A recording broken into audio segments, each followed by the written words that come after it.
Good morning students. आज हम first chapter के सेकंड पार्ट को पढ़ेंगे। फंक्शंस ऑफ फाइनेंशियल मैनेजमेंट, वित्तीय प्रबंध के कार्य। इन कार्यों को एक फ्लो चार्ट से समझाया गया है जो आपके लिए बहुत इजी रहेगा। इनको मैं हिंदी में भी ट्रांसलेट कर रही हूँ, आप चाहें तो इसको इस तरह से नोट भी कर लें। वित्तीय प्रबंधक का कार्य क्या होना चाहिए ये हम सब समझ चुके हैं। क्यों कि जब वित्तीय संबंधी जो भी कार्य किए जाएंगे, फाइनेंशियल मैटर्स जो भी होंगे किसी भी फर्म में, उसकी पूरी प्रबंधकीय व्यवस्था, पूरी मैनेजरियल सेटअप तैयार करना और उसको ऑपरेट करना वित्तीय प्रबंधक के कार्यों में शामिल होगा। इसको हम रोल ऑफ फाइनेंशियल मैनेजमेंट भी कह सकते हैं। यानी उसकी क्या भूमिका होती है, वह किस तरह से किन कार्यों को करता है, ताकि एक संस्था के जो दो उद्देश्य हमने पिछली बार पढ़े, लाभों को अधिकतम करना, प्रॉफिट मैक्सिमाइजेशन, और संपदा को अधिकतम करना, वेल्थ मैक्सिमाइजेशन का उद्देश्य पूरा किया जा सके। इसके रोल या फंक्शंस को, कार्यों या भूमिका को हम 3 क्लासिफिकेशन में रखते हैं। फर्स्ट है प्राइमरी और एग्जीक्यूटिव फंक्शन, प्राथमिक एवं प्रशासकीय कार्य। जैसा कि सभी जानते हैं, प्रशासकीय कार्य प्रबंध में टॉप लेवल पर होता है, उच्च स्तर पर होता है, और उच्च स्तर पर एक वित्तीय मैनेजर एक केंद्रीकृत स्थिति में, एक सेंट्रलाइज्ड पोजीशन में होता है। इसलिए यहाँ पर उच्च स्तरीय लेवल पर या एग्जीक्यूटिव लेवल पर सभी प्रकार के पॉलिसी मेकिंग का काम होता है, यानी नीतियों के निर्धारण का कार्य किया जाता है। और इन नीतियों के निर्धारण में वित्तीय प्रबंधक की भूमिका बहुत अहम, बहुत इम्पॉर्टेंट, सिग्निफिकेंट होती है। अब इन फंक्शंस को हम इन पॉइंट्स में और समझने की कोशिश करते हैं। जैसे नंबर 1, फाइनेंशियल प्लानिंग। हिंदी में इसको कहेंगे वित्तीय नियोजन। हम जानते हैं मैनेजमेंट की बिगनिंग ही नियोजन या प्लानिंग से होती है। यहाँ पर भी वह नियोजन किया जाएगा कि हमें कुल कितने अल्पकालीन, दीर्घकालीन कोष चाहिए। यानी किसी संस्था के लिए शॉर्ट टर्म और लॉन्ग टर्म फंड्स की आवश्यकता कितनी मात्रा में होगी, उसको किन स्रोतों से, किन सोर्सेज से कलेक्ट किया जाएगा और उनका यूटिलाइजेशन कैसे किया जाएगा। यह प्लानिंग इसी लेवल पर की जाती है। पॉलिसीज़ बनाई जाती हैं कोषों को संग्रहित करने के लिए, यानी फंड कलेक्शन के लिए। उनकी लाभ, लागत, आय, प्रत्याय, रिटर्न, प्रॉफिटेबिलिटी, कॉस्ट, इन सभी पैरामीटर्स को देखते हुए इस नीति में वित्त के संबंध में विभिन्न निर्णय लिए जाते हैं। सेकंड पार्ट है फाइनेंशियल कंट्रोल, वित्तीय नियंत्रण। वित्तीय नियंत्रण के बारे में ये कहा जाना चाहिए कि वित्त एक बहुत ही स्केर्स रिसोर्स है, यानी एक बहुत ही सीमित संसाधन है जिसकी लागत बहुत ऊंची होती है, कॉस्ट हाई होती है।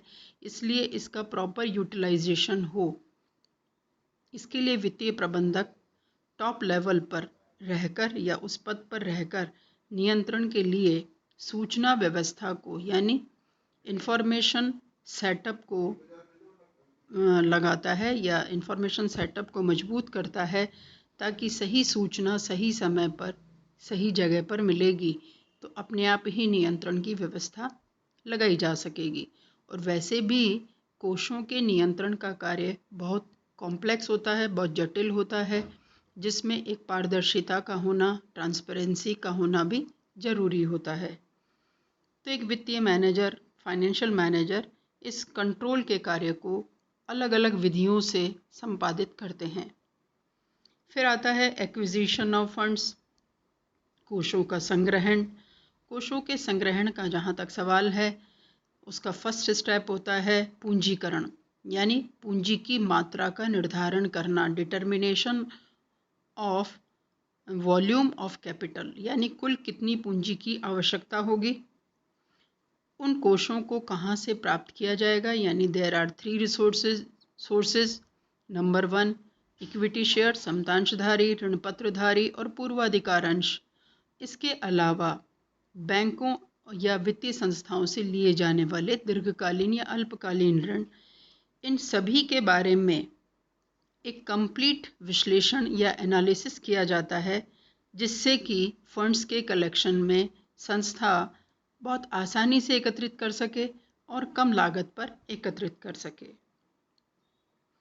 अलोकेशन ऑफ फंड्स, जो प्राप्त किए गए कोष हैं उनका आवंटन करना। आवंटन आप सभी समझते हैं।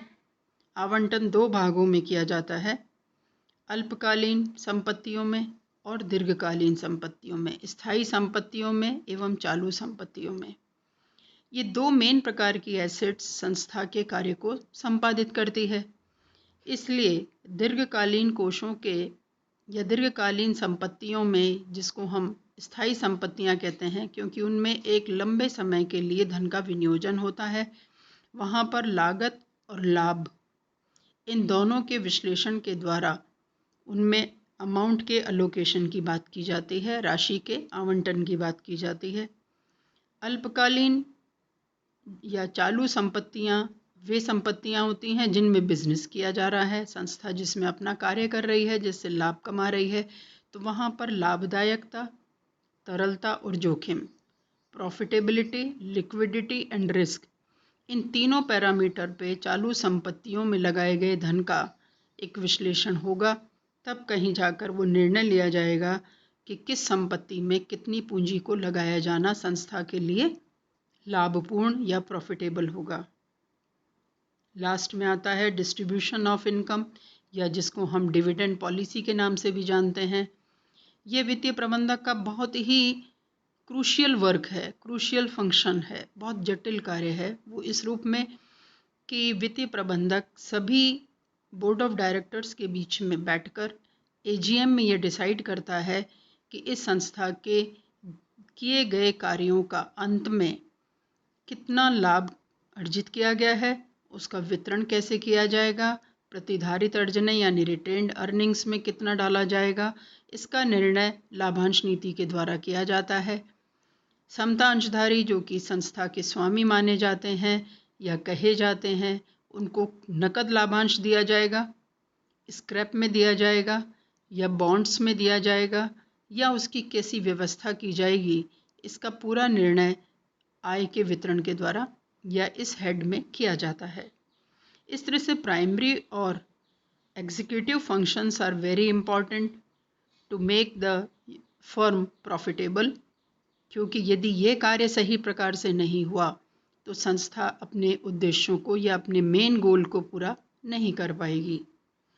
इसके बाद हम आते हैं सब्सिडरी कार्यों पर, यानी जिसको हम कहते हैं सहायक कार्य।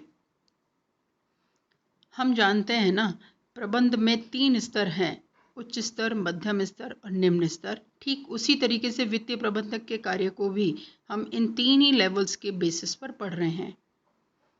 सहायक कार्य वो हैं जो प्राइमरी फंक्शंस को फॉलोअप के रूप में लेते हैं। उन फॉलोअप में सबसे पहले है लिक्विडिटी फंक्शन। लिक्विडिटी फंक्शन का मतलब तरलता के कार्य को पूरा करना। संस्था के दैनिक कार्यों में कैश इनफ्लो, कैश आउटफ्लो, इसके पूरे कार्य इसकी पूरी का विश्लेषण करते हुए यह देखना कि संस्था को किसी भी प्रकार से तरलता की कमी ना हो। ज़्यादा तरलता भी लाभदायकता को कम करती है और कम तरलता प्रॉफिटेबिलिटी को अगेन लूज़ करती है।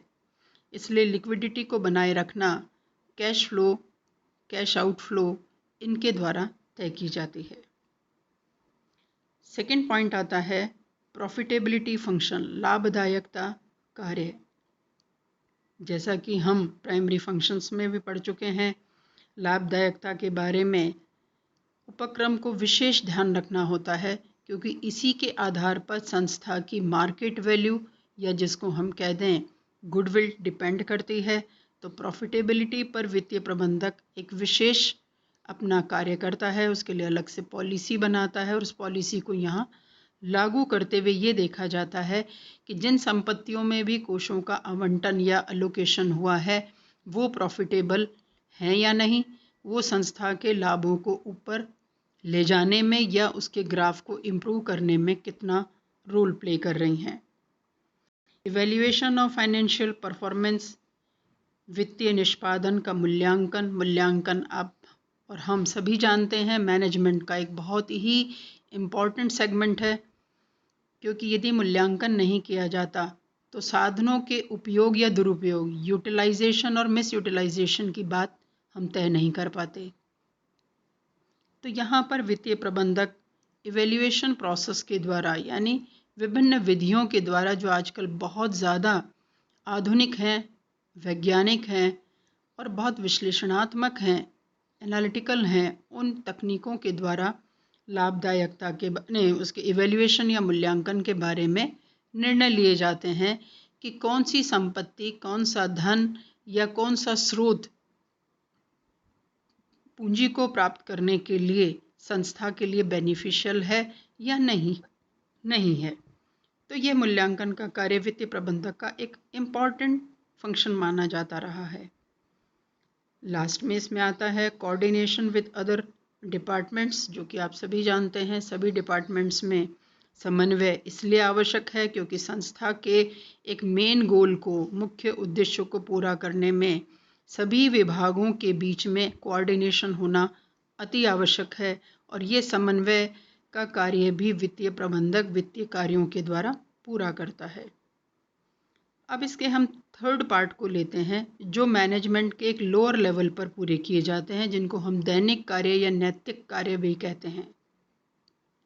रूटीन फंक्शन मतलब दैनिक कार्य जो कि दिन प्रतिदिन एक वित्तीय मैनेजर के सबऑर्डिनेट्स के द्वारा पूरे किए जाते हैं।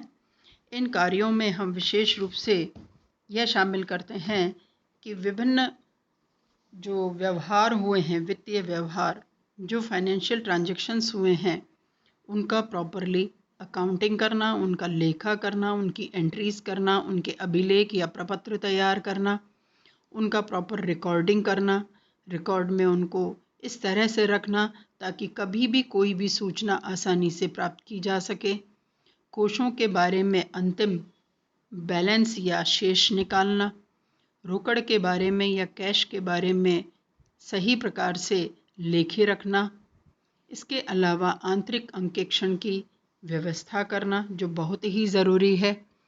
इसके अलावा प्रतिभूतियों के बारे में वित्तीय प्रपत्रों को सुरक्षित रखना।